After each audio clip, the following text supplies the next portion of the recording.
All right, let's welcome our final storyteller, everybody, Devan Sandiford.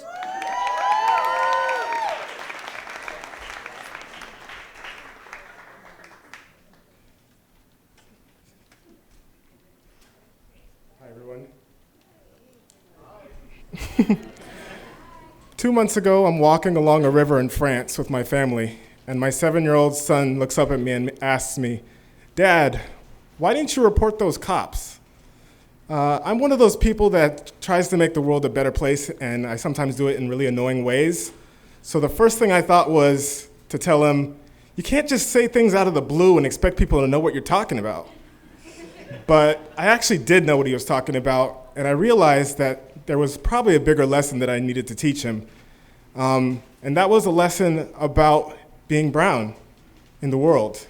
And I had been doing this with him since he was a very little kid, probably 3 or 4 years old, when I started telling him stories about all the discrimination in my life. And I've told him about the time where I was just running down the street and a cop stopped me to ask me what I'm running from. No, I'm just jogging. I told him about the time where I'm in a store and a store owner came up to me and told me that he has me on video stealing from his store.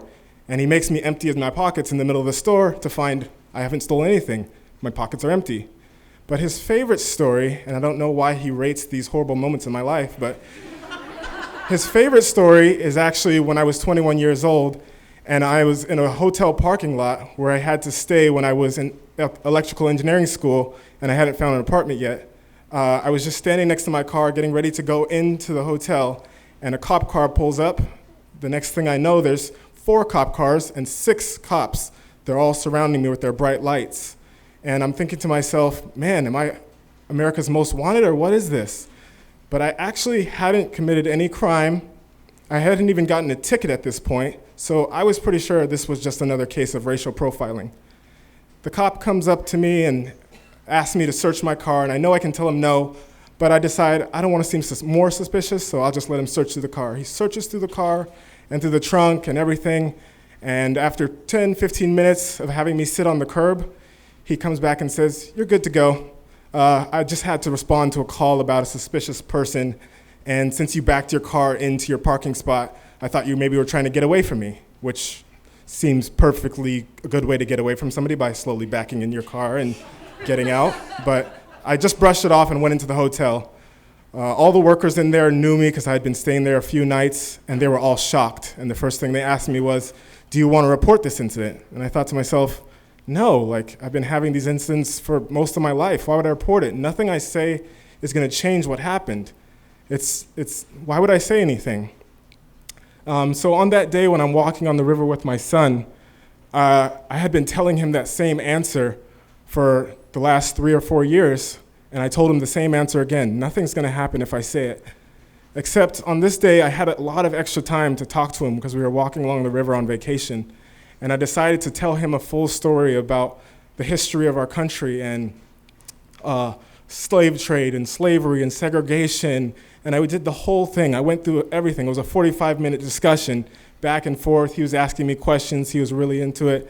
And after the conversation, I felt really good that I had done what I was supposed to do. I had prepared him to have brown skin. 2 weeks later, I'm getting into a shuttle bus in the south of France to pick up a rental car at the airport.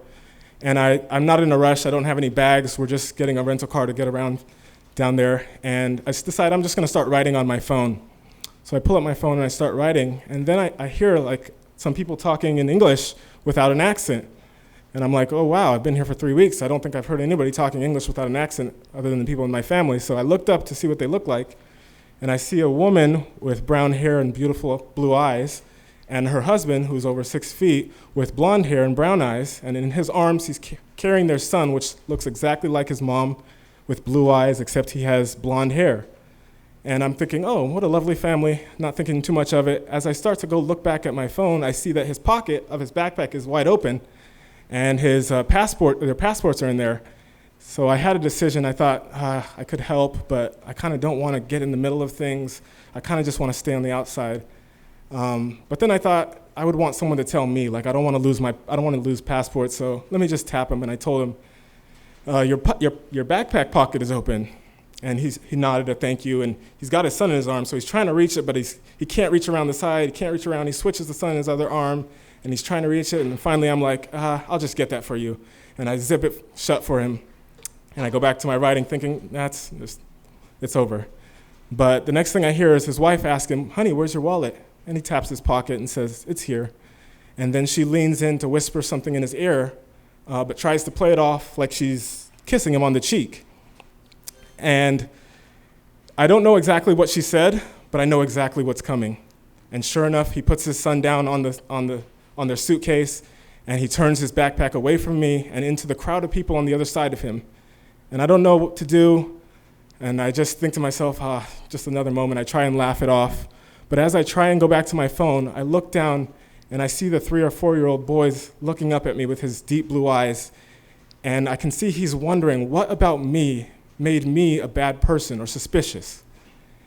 And I realized that even a small whisper can have a big impact in a person's life. And I realized that I have been a fraud, that I've been telling my son that his words don't matter. I thought I was preparing him to live in his brown skin, but I had just been lying to myself this whole time.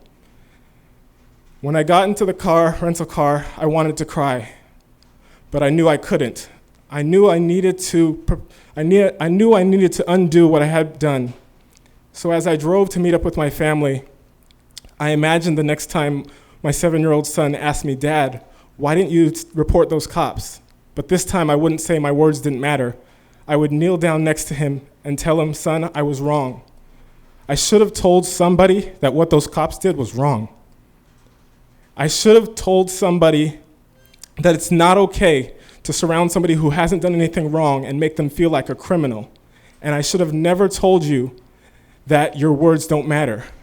And now, if you ever have a story, even if you think it's small, I need you to tell that story, because you never know when the smallest story is going to have a big impact in someone else's life. Thank you. Thank you.